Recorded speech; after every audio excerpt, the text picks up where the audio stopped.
Our next speaker is Hamish Tadgell, Portfolio Manager at SG Hiscock and Company. His presentation topic is Dialing Down the Noise and Investing in Quality. SG Hiscock is a fund manager specializing in high-conviction, actively managed investment strategies and managed discretionary portfolios. The company is entirely owned by directors, staff, and associates.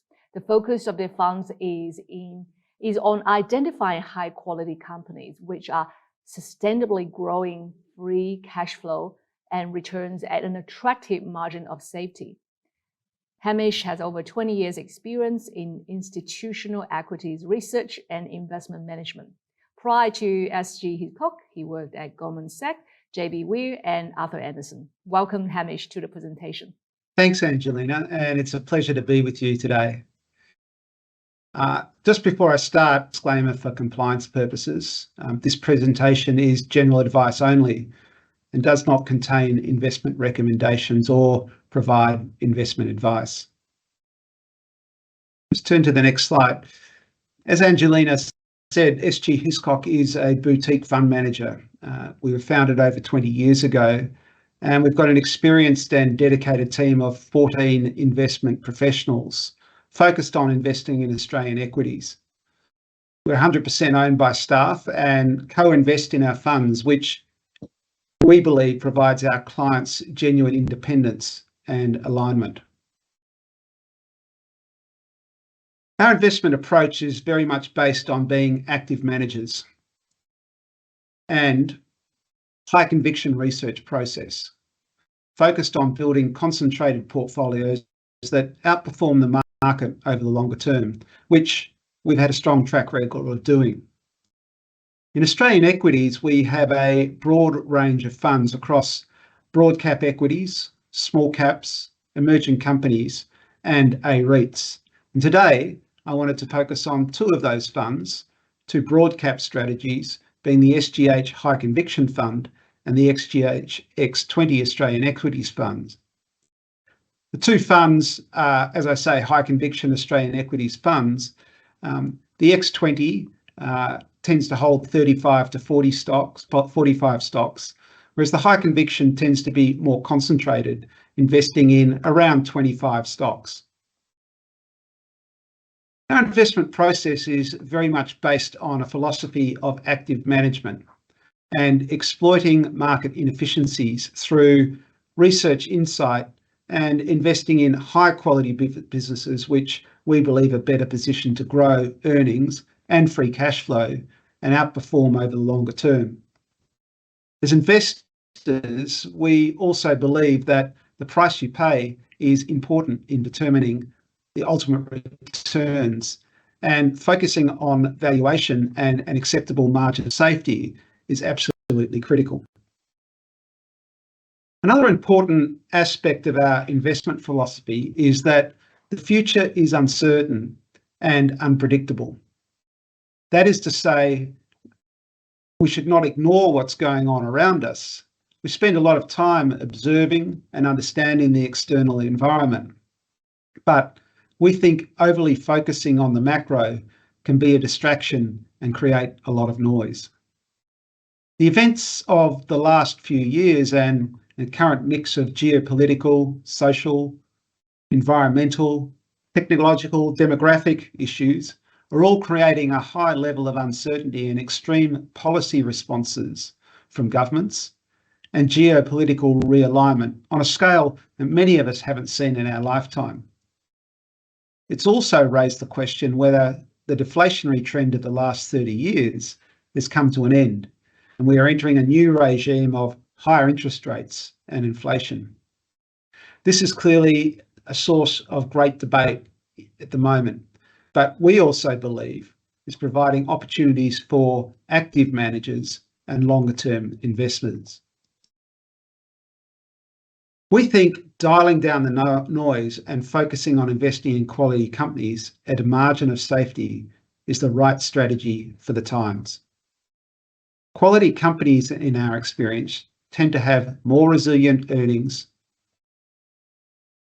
better able to navigate the future, have fewer tail risks, better downside protection, and in a holistic approach where we're trying to identify quality companies and including ESG risks and opportunities, also provides better longer term returns for investors.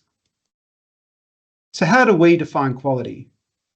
Well, as shown on this slide, there's 4 key criteria we look at.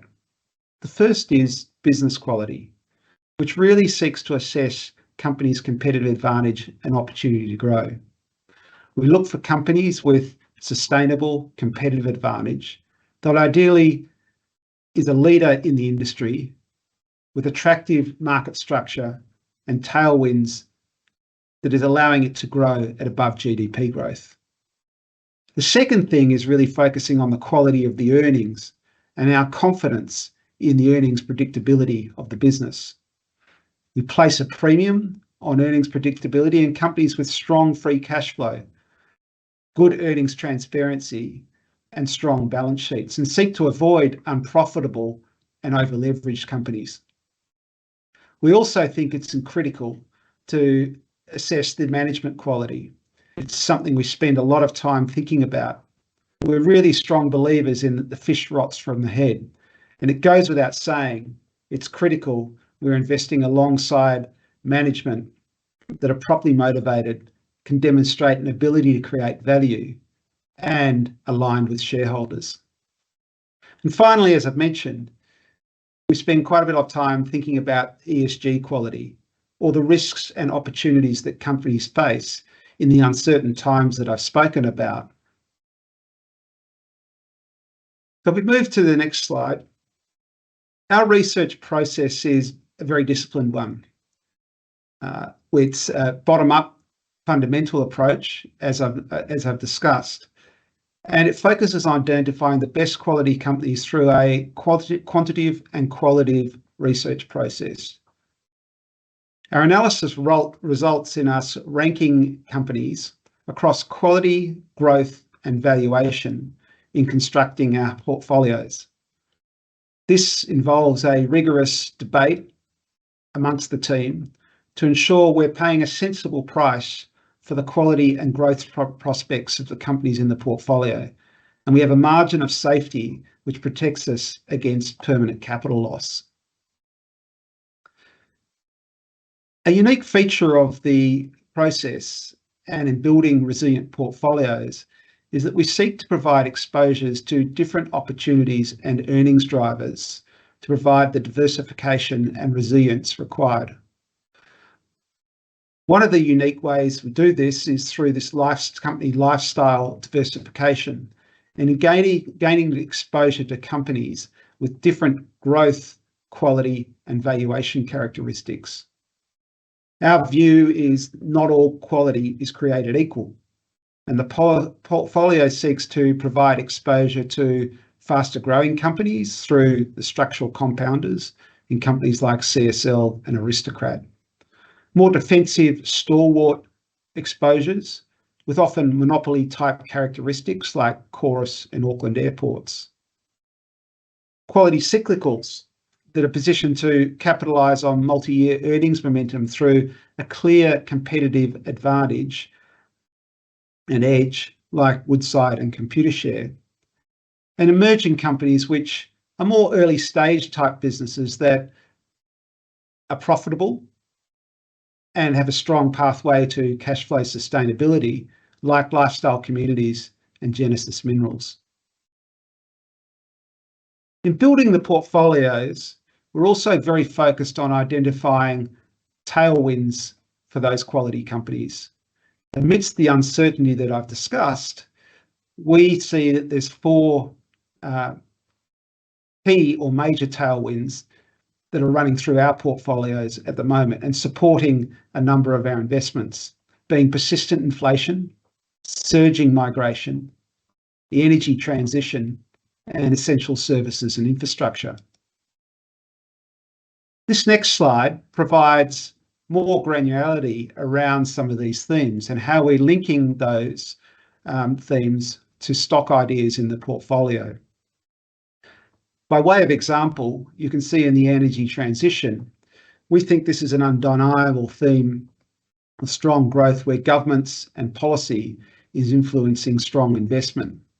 We're playing this through the portfolios at the moment through a number of different ways. Firstly, in renewables, through companies like Worley and Infratil, then through critical commodities that are being used in that energy transition, like Woodside and BHP, and then finally through a number of the service providers that are helping support those companies in delivering on their projects. I've detailed here the top 10 holdings of both the High Conviction Fund and the X20 Australian Equities Fund.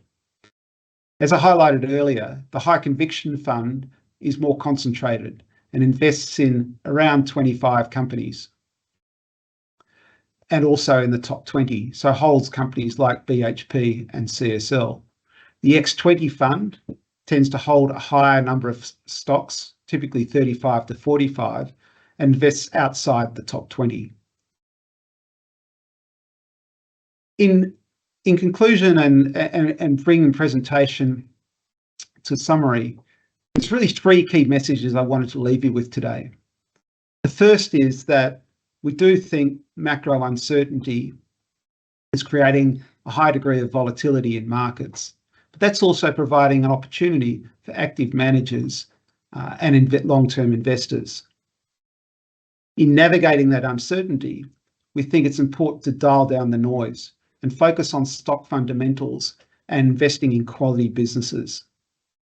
And hopefully, I've given you two examples today of portfolios within the SGH stable, which are doing that and offering the opportunity for investing in high quality businesses and outperformance over the longer term through managing risk-adjusted returns and providing downside protection. Thank you, Angelina, and I'll hand back for questions.